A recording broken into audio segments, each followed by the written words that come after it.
Igbo na-anabata unu n'ụbọchị taa n'isi mbido telivishọn na African Cup of Nations Specials mana ebe ibe niile na-eme ya oge ugbu a ka anyị na-eje wetara unu ka o si agagasị n'Egypt na African Cup of Nations 2019 nke a na-agba na mba Egypt. Echefukwara na aha m ka bụ Maazị Edom Ikechukwu Samuel aha m agba obodo. N'ụbọchị taa a ga-ewetara unu ọtụtụ ihe ndị ahụ akụkọ bọọlụ ka a gbara n'ụbọchị ole na ole gara aga bụ unu ya ka o si aga. Mana dịka unu sibara na ọwụ na m na-anọkarị gaa n'oge a were agadaga nwaanyị ọma mana ya na-anọkarị ugbene ya na-anọkọ aka ọnụ gbaka aka ọnụ tụpịa okwu ọnụ ya wuru ka o si dịka o wara aka ya ka ọ wuo onwe ya ọhaneze ndị Igbo ndị ọma ndewonu, ana m anabata unu n'ụbọchị taa n'isi mbido telivishọn bụ ebe ihe niile na-eme ya wụ gịnị na Nations Cup Special bụkwa nke na-abịara unu site n'isi mbido telivishọn. Unu ahụgo ka o si aga ọṅụ dị ebe niile, ọṅụ dị n'ala anyị, onye ọbụla obi dị onye ọbụla ụtọ n'ihi gịnị? N'ihi ka ndị Super Eagles si agba bọọlụ na mba Egypt na Nations Cup nke na-aga n'iru ugbu a. Ha na-emeta anyị mma, ha erugo gịnị semi final. Ana m asị ka unu nọnye anyị n'ụbọchị taa maka na ọtụtụ ihe ka anyị jiri wee gịnị were bịa. Aha nka bụ Nwaada Chika Iro. Unu agakwa n'ebe ọbụla maka na gịnị ihe anyị jiri bịa wee juru eju ma bara abara. Ya wuru ka o si dị onye ọbụla mana ya bụ Super Eagles of Nigeria emetụla ndị obodo anyị wụ Nigeria mma dịka ha rutere ya bụ semi-finals nke a na-agba na Egypt. Ọ bụkwa naanị Nigeria wụ ndị rutere ya bụ semi-final, mba ndị ọzọ dị iche iche wụ ndị rutekwa ya bụ semi-final. Wụ nke anyị ga-atọpịa okwu gwa unu mba ole na ole ndị fọrọ na ya bụ African Cup of Nations 2019. Ka agadaga nwaanyị ọma ga-akpọwapụtụrụ unu gwa unu obodo ole na ole ndị fọrọ na ya bụ African Cup of Nations abịa kwụwapụta unu ọtụtụ ihe ndị kwesịrị ma banyere ya bụ iko mba Afrịka. Gịle anya ị ga-ahụ na gịnị mba anọ agadaga mba anọ. Ọwụ mba anọ nke Mbaise. Mba bụrụ mba anọ nke nọ n'Imo steeti. Mba anọ nke nọ n'Imo steeti. Mba anọ nke nọ na Afrịka. Ha emene gịnị? Ha enwetago mmeri ruo na gịnị semi-final ya bụ gịnị agba na-esote nke ikpeazụ na Nations Cup nke a na-agba na mba Egypt. Mba anọ bụ gịnị? Obodo anyị bụ Nigeria, Algeria, Tunisia na Senegal. Ha erugo semi-final. Mana Igbo si na gịnị a na-agata n'isi esupịa anya. Anyị ga-ebido na group stage bụ unu ka o siri wee gịnị were gaa iruo na group stage ha ndị Algeria nọ na group C. Ịhụ na group C a ịhụ na match atọ ha gbara na group C a ha nwetachara gịnị mmeri nweta 9 points.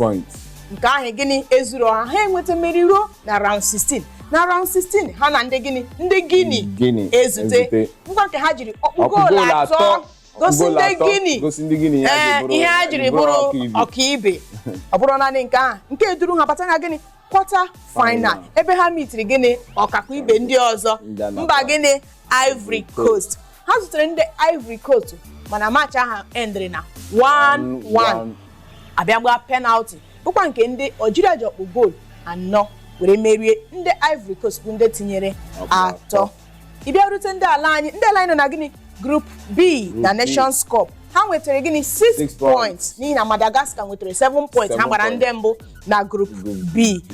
Eruo na round 16 Nigeria ezute gịnị mba Cameroon bịara chee na a na-eji akpa obi eme ya ma ndị Super Eagles gosi ha na gịnị Eagle anyị ọ na gịnị ọ na-afly ọ na-atụkpọkwa mmadụ anya ya tụkpọ mba ndị Cameroon anya. Nigeria ji ọkpụ goolu atọ merie mba Cameroon bụ nke a satara ha naanị abụọ. Nigeria sota abata na gịnị quarter finals bụkwa nke ha zutere gịnị mba South Africa.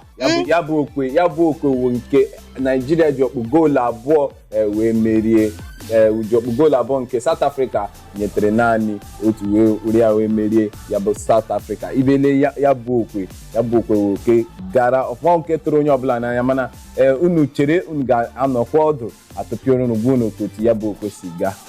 Enwekwere mba abụọ ọzọ bụkwa ndị ga-ezute onwe ha na semi-final ya bụ gịnị mba Tunisia na mba Senegal. Iruo ile anya ị ga-ahụ na mba Senegal nọ na Group E. Mba Tunisia nọ na Group E. Anyị lekwanya na Group E a ha nọ ha nwetara gịnị naanị point atọ. Nke a duru ha bata na round 16 ebe ha nọ zute Ghana mana ha na Ghana gbara gịnị 1-1 mana eji penalty were gịnị mata mbe na abụ nke bụ oke. Ghana ha meriri Ghana site n'ịtụnye ha penalty ọkpụ 5 bụkwa nke Ghana seta naanị gịnị 4. nke a duru ha bata na quarter finals ebe ha na Madagascar obere nsi na-emebi ike na ọkwarịta ya bụ mgbọ, mana mba Tunisia gosiri ha ihe nwoke o ji karịa ibe ha, sonye ha ọkpụ goolu 3 nke ha sata naanị gịnị nke na-enwe nke ha gịnị ha satara. Otu aka ọ dị, Senegal na onwe ha nọ na group C, ha ji 6 points were pụta na group C. Round 16 ka ha zutere mba Uganda, ha were otu ọkpụ goolu bere mba Uganda na round 16. Quarter finals ha na Senegal, ha ji otu ọkpụ goolu were merie Benin mgbe ha zutere na quarter final. Ugbuazi ọ bụ gịnị ha na mba Tunisia ga-ezute na semi finals. Utakosi de Igbo na hona nkosi ya nwa da akọpụtara unu agwa unu ke ya bụ African Cup of Nations 2019 ka na-agba na mba Egypt si ga ndị rutere ya bụ semi final ka ha si rute ya bụ semi final. Nwụrụ na ihe ọ dara adọrọ ihe anyị na-ewetara n'ụbọchị taa dị ọtụtụ, mana tupu anyị ebido ebe anyị kwụsịrị, anyị ga-aga n'obere ezumike ga-ekirie ụmụ oruru highlight ndị ka agbara n'ụbọchị echi ma ụbọchị ole na ole gara aga. Unu agakwala ebe ọbụla, nọrọ na anyị.